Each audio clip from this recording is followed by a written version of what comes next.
இந்த சேனலை தொடர்ந்து நடத்த உதவி செய்ய நினைப்பவர்கள் உதவி செய்யலாம். வணக்கம். நாடே எதிர்பார்க்கக்கூடிய பீகாருடைய வாக்கு எண்ணிக்கைக்கு இனி ஒரு இரவு தான் இருக்கிறது. இந்த நேரத்தில் நேற்றைய தினம் இரவில் ஒரு மிகப்பெரிய ட்ரக்னா உங்களுக்கு தெரியும், பெரிய லாரின்னு வச்சிங்களேன். இந்த பெரிய லாரியில் கட்டுக்கட்டாக பெட்டிகள் அடுக்கப்பட்டு ஸ்ட்ராங் ரூம்னு சொல்லக்கூடிய இடத்திற்கு ஒரு லாரி உள்ளே போயிருக்கு. எங்கேனா பீகாரில் சசாராம் என்று சொல்லக்கூடிய இடத்துல உள்ளே போன லாரி கொஞ்ச நேரம் போனதுக்கப்புறம் காணாததுனால இந்த செய்தி அக்கம் பக்கத்தில் பரவுது. அங்கே இருக்கக்கூடிய மக்கள் எல்லாமே அந்த ஸ்ட்ராங் ரூம் இருக்கக்கூடிய இடத்துல குழுமி போராட்டத்தில் ஈடுபடுறாங்க. சில மணி நேரம் கழித்து அந்த லாரி வெளியே வருது. வெளியே வந்த லாரியை உடனடியாக நம்ம பொதுமக்கள் எல்லாம் சேர்ந்து ஓப்பன் பண்ணி பெட்டியில் என்ன இருக்குது அப்படி பார்க்கணுங்கிறதுக்காக ஓப்பன் பண்ணுறாங்க. இப்போ நீங்கள் அந்த வீடியோவை பாருங்கள்.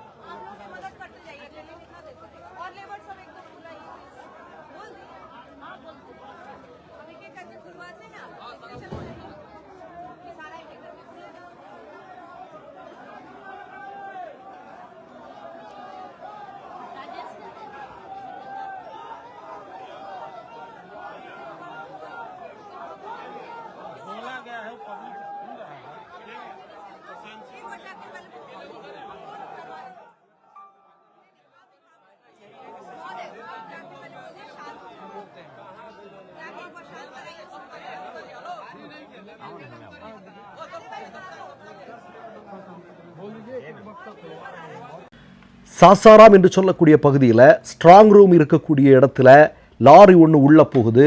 உள்ளே போகும்போது மதியம் 2 மணிக்கே சிசிடிவி கேமராக்கள் ஆஃப் செய்யப்படுகிறது. வெளியே லாரி சில மணி நேரங்களுக்கு பிறகு வருகிறது. வந்த லாரியை திறந்து பார்த்தா பெட்டிகள் இருக்கிறது. ஆனால் பெட்டிக்குள்ளே என்ன இருந்தது அப்படிங்கிறது தெரியல. இப்போ தேஜஸ்வி யாதவ் இன்னைக்கு காலையில் என்ன பண்ணியிருக்கார் அப்படின்னா, ஒரு மிக முக்கியமான செய்தியாளர் சந்திப்பை நிகழ்த்தியிருக்கிறார். அதில் அவர் கேட்குறாரு என்ன அப்படின்னா, அந்த சசாராம் என்று சொல்லக்கூடிய இடத்திற்கு இந்த லாரி ஏன் போச்சுது? இந்த லாரியில் பெட்டியாக இருந்தது இல்லையா, அந்த பெட்டிக்குள்ளே என்ன இருந்தது? ஏன் சிசிடிவி கேமராக்கள் அங்கே ஆஃப் செய்யப்பட்டது? இதற்கெல்லாம் தேர்தல் ஆணையம் உடனடியாக பதில் சொல்லி ஆகணும் அப்படின்னு தேஜஸ்வி யாதவ் ஒரு ப்ரெஸ் மீட் கொடுத்துருக்காரு. வழக்கமாக ராகுல் காந்தி இதை மாதிரி கொடுத்தாலோ, இல்லை தேஜஸ்வி யாதவ் கொடுத்தாலோ, அல்லது முக ஸ்டாலின் அவர்கள் கொடுத்தாலோ இவங்க என்ன பண்ணுவோம், தேர்தல் ஆணையம் என்ன பண்ணோம், தேர்தல் ஆணையம் சொல்லும் இவங்க தோல்வியில் இருக்கிறாங்க, அதனால தான் இப்படி சொல்கிறாங்க அப்படின்னு சொல்லுவாங்க. சரி, அதை இந்தியாவுடைய மக்கள் பார்த்து கொள்ளட்டும். இப்போது ஏன் இப்படிப்பட்ட நிகழ்ச்சிகளெல்லாம் அங்கே சர்வசாதாரணமாக அரங்கேறி கொண்டிருக்கிறது? அமித்ஷா இருந்த ஹோட்டலில் உள்ள சிசிடிவி கேமராக்கள் பேப்பர்களால் மறைக்கப்படுகிறது. விவிபேட் ஸ்லிப் கொட்டி கிடக்குது. அதே மாதிரி ஸ்ட்ராங் ரூமுக்குள்ளே லாரி உள்ளே போகுது. சிசிடிவி கேமரா அங்கேயும் ஆஃப் பண்ணப்படுகிறது. இப்படியெல்லாம் நிறைய விஷயங்கள் நடந்து கொண்டே இருக்கிறது அல்லவா? பெரிய ரயில் பெட்டிகளில் பல்லாயிரக்கணக்கான நபர்கள் பாஜக ஆட்சியிடக்கூடிய மாநிலத்திலிருந்து பீகாருக்கு அனுப்பி வைக்கப்படுகிறார்கள். இதற்காக மோடி சிறப்பு ரயில்கள், இந்த செய்திகளெல்லாம் கொண்டிருக்கிறது. அதற்கு மிக முக்கியமான காரணம் ஒன்று இருக்கிறது. என்ன அப்படின்னா, நீங்கள் நேற்றைய தினம் இரவு ஒரு மிக முக்கியமான 3 சேனல்கள் பீகாருடைய தேர்தல் கருத்து கணிப்புகளை வெளியிட்டிருக்கிறார்கள், யார் வெற்றி பெறப் போகிறார்கள் என்பது.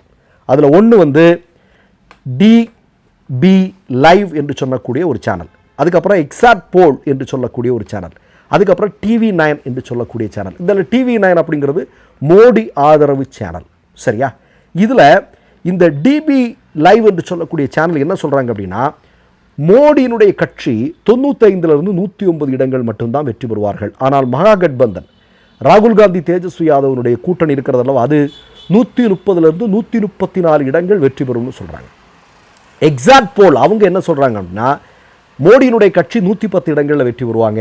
ஆனால் தேஜஸ்வி யாதவனுடைய கட்சி, ராகுல் காந்தியினுடைய கட்சி கூட்டணி என்னன்னா 130 இடங்களில் வெற்றி பெறுவார்கள் என்று சொல்லப்படுகிறது. அடுத்ததாக நீங்கள் பார்த்தீங்க அப்படின்னா TV9, இதுதான் மோடிக்கு ஆதரவான சேனல். சரியா? இந்த சேனல் தெளிவாக சொல்கிறார்கள், மோடிக்கு மொத்தமே 90 இடங்கள் கிடைச்சாலே அதிசயம். ஆனால் மகாகட்பந்தன் ராகுல் காந்தி தேஜஸ்வி யாதவிற்கு பீகாரில் 150 இடங்களில் வெற்றி பெற்று அவர்கள் ஆட்சி அமைக்கப் போகிறார்கள் என்று மோடியினுடைய ஆதரவு சேனல் நேற்றைய தினம் சொல்கிறது. இது சொன்னதுக்கு அப்புறம், இந்த செய்தி வெளிவந்ததற்கு அப்புறம் இந்தியாவுடைய ஊடகங்களெல்லாம் இதை மறைத்திருக்கிறார்கள். இந்த கருத்து கணிப்பு சொல்லவே இல்லை. இந்த கருத்து கணிப்பு வெளிவந்ததற்கு பிறகு நீங்கள் பார்த்தீங்கன்னா பீகாரில் ஸ்ட்ராங் ரூமுக்குள்ளே உள்ள லாரி போகுது, பெட்டி பெட்டியாக என்னெல்லாமோ போகுது, என்னெல்லாமோ நடந்துட்டுருக்கு அப்படிங்கிற செய்தியை நம்ம பார்க்க முடிகிறது. உங்களுக்கு பீகார் தேர்தல் 2ஆம் கட்ட தேர்தல் முடிந்து கடைசி வாக்காளன் வாக்களித்து முடியலை, லைனில் நிற்கிறான். இந்த நேரத்தில் தான் நீ என்ன பண்ணுறனா எக்ஸிட் போல் அப்படிங்கிற ஒரு விஷயத்தை எடுக்கிறான். யார் எடுக்கிறான்? மோடியினுடைய அடிமை எடுக்கின்றான். இப்போ எக்ஸிட் போல் முடிவுகள் 7 மணிக்கு முன்னாடி விடக்கூடாது, தேர்தல் ஆணையத்தினுடைய சட்டம் அது.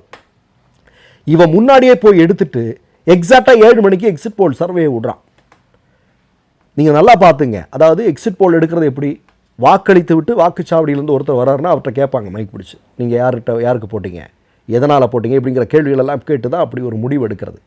அங்கே வாக்குப்பதிவு முடிகிறதுக்கு முன்னாடியே அவசரமாக இப்படிப்பட்ட ஒரு எக்ஸிட் போல எடுத்து மோடி அமித்ஷா ஆதரவு ஊடகங்கள் போட்டிருக்காங்க அப்படின்னா இதுக்கு பின்னாடி ஒரு மிகப்பெரிய திட்டம் இருக்கிறது என்பது இன்றைக்கு அம்பலமாகி இருக்கிறது.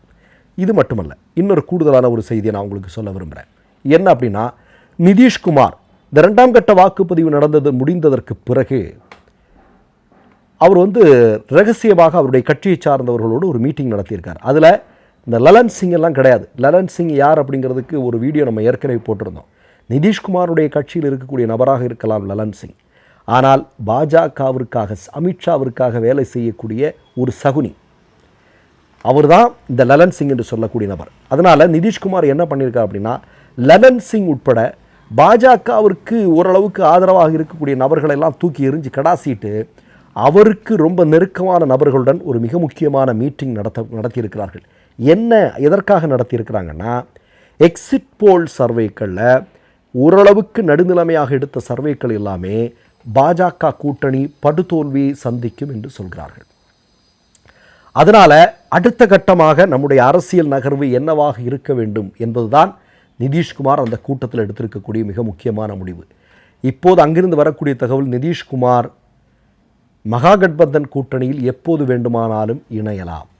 மகாகட்பந்தன் கூட்டணியில் நிதிஷ்குமார் இணையும் பட்சத்தில் மோடி ஆட்சி ஒன்றியத்தில் இல்லாமலாகும், மோடி வீட்டிற்கு செல்லலாம், அடுத்தது தேர்தல் நடக்கும். எதிர்க்கட்சி தலைவராக கூட மோடியால் உட்கார முடியாத அளவிற்கு மிகவும் அவமானகரமான ஒரு தோல்வியை இந்திய மக்கள் பரிசளிக்கப் போகிறார்கள். இந்திய அரசியலில் ஒரு மாபெரும் மாற்றம் நிகழப்போகிறது என்பதுதான் வரக்கூடிய நாட்களில் நம்ம பார்க்க போகிறது. இதையெல்லாம் மீறி பீகாரில் மகாகட்பந்தன் தோல்வியடைந்து என்டிஏ வெற்றி பெறுகிறது என்று வைத்துக் கொள்ளுங்கள். சும்மா சொல்கிறேன், ஒரு கற்பனைக்காக சொல்கிறேன், அப்படி வைத்துக் கொள்ளுங்கள். மீண்டும் சொல்கிறேன், தேர்தல் ஆணையமும் பாஜகவும் சேர்ந்து மிகப்பெரிய மோசடிகளின் மூலமாகத்தான் அங்கே வெற்றி பெற்றிருக்கிறார்கள் என்பதை வரும் நாட்களில் இந்தியாவில் இருக்கக்கூடிய ஓரளவுக்கு நடுநிலைமையான ஊடகங்கள் அதை வெளிக்கொண்டு வரும் என்பதுதான் உண்மை. இன்னும் இல்லை, அதாவது ராகுல் காந்தி சொல்லியிருக்காரு, இது கொண்டு வந்திருக்கிறதெல்லாம் சாம்பிள் தான், இன்னும் ஏராளமான விஷயங்கள் இருக்கிறது. இவர்கள் எங்கெங்கெல்லாம் எப்படிப்பட்ட வாக்கு திருட்டுகளை நடத்தியிருக்கிறார்கள் என்பதற்கான எல்லா ஆதாரங்களும் என்னிடம் இருக்கிறது. அதை நான் தொடர்ந்து வெளிக்கொண்டு வருவேன் என்று அவர் சொல்லியிருக்கிறார். இது நடக்கத்தான் போகிறது. எப்படியும் நமக்கு நல்ல தெளிவாக தெரியுது, அங்கே மிகப்பெரிய அளவிலான பித்தலாட்டத்தை மோடியினுடைய ஆதரவு தேர்தல் ஆணையம் சேர்ந்து செய்து கொண்டிருக்கிறது என்கிற சந்தேகம் இன்றைக்கு வலுவாக மக்கள் மத்தியில் எழுந்து கொண்டிருப்பது என்பதை மறுப்பதற்கில்லை. மற்றொரு நிகழ்வில் சந்திப்போம். நன்றி, வணக்கம்.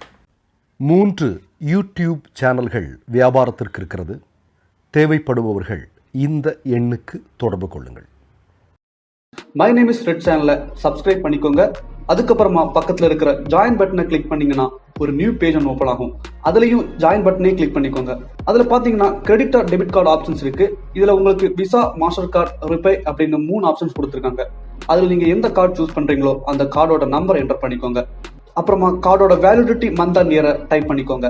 அடுத்தபடியா உங்க கார்டோட பின்னால சிவிசி கோடுன்னு சொல்லிட்டு 3 நம்பர்ஸ் கொடுத்துருப்பாங்க. அந்த நம்பரை இதில் என்டர் பண்ணிக்கோங்க. அப்புறமா அட்ரஸ் அண்ட் இன்ஃபர்மேஷன் என்டர் பண்ணிட்டு பைங்கிற பட்டனை கிளிக் பண்ணிக்கோங்க. ஒருவேளை உங்க கார்டு நம்பர் இன்வாலிட்னு காமிச்சிச்சுன்னா உங்க கார்டுல இன்டர்நேஷனல் யூசேஜை எனேபிள் பண்ணுங்க.